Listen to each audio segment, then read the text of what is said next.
আসসালামু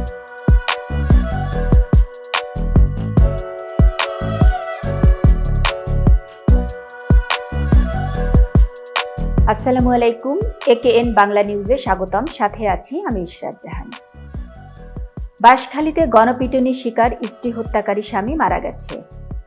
বাঁশখালীতে ওয়াটার ফ্যাক্টরিতে ভাঙচুর, লুটপাট ও ৭০ লক্ষাধিক টাকার ক্ষয়ক্ষতি।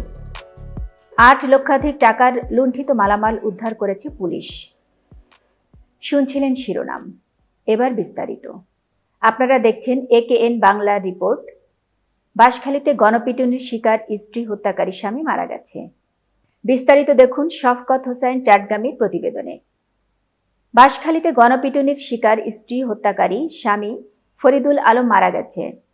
আজ বুধবার ১৬ এপ্রিল সকাল 10:30টার দিকে চট্টগ্রাম মেডিকেল কলেজ হাসপাতালে ফরিদুল আলম মারা যায়।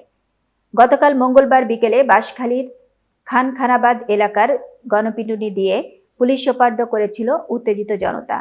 পুলিশ জানায়, গতকাল মঙ্গলবার দুপুরে ফরিদুল আলমকে উপজেলার খানখানাবাদ ইউনিয়নের ডোংরা গ্রামের কালু ফকির বাড়ি থেকে হাতে নাতে আটক করে স্থানীয় জনতা।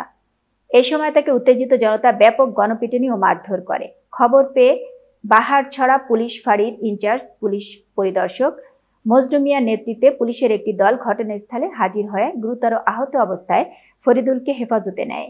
উত্তেজিত জনতা পুলিশের কাছ থেকে তাকে ছিনিয়ে নিয়ে আবারও গণপিটুনি দিয়ে মেরে ফেলতে বাহারছড়া পুলিশ ফাঁড়ি ঘেরাও করে।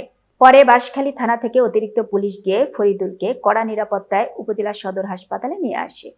এর আগে গত শুক্রবার ১১ এপ্রিল ভোরে শ্বশুর বাড়িতে গিয়ে ঘুমন্ত অবস্থায় স্ত্রীকে ছুরিকাঘাতে হত্যা করেন ফরিদুল। ৪২ বছর বয়সী মিনু আক্তার স্বামীর সঙ্গে কলহের কারণে বাবার বাড়িতে অবস্থান করছিলেন। জানা গেছে, খানখানাবাদ ইউনিয়নের ডোংরা কালু ফকির বাড়ির মৃত দুদু মিয়ার ছেলে ফরিদুল আলমের সঙ্গে বাহারছড়া ইউনিয়নের পশ্চিম ইলশার ওজি আহমেদের মেয়ে মিনু আক্তারের ১৫ বছর আগে বিয়ে হয়। তাদের সংসারে ২ মেয়ে ও ১ ছেলে রয়েছে।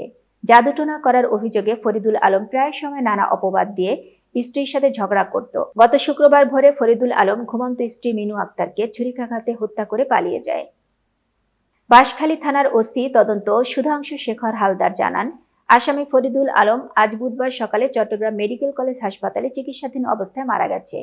গতকাল মঙ্গলবার তাকে স্থানীয় লোকজন গণপিটুনি দিয়ে পুলিশে সোপর্দ করেছিল। আমরা তাকে আহত অবস্থায় উদ্ধার করে প্রথমে বাঁশখালী হাসপাতাল এবং অবস্থার অবনতি হলে চট্টগ্রাম মেডিকেল কলেজ হাসপাতালে ভর্তি করি। সেখানে চিকিৎসাধীন অবস্থায় তার মৃত্যু হয়। একেএন বাংলা সদা সত্য প্রকাশে প্রস্তুত।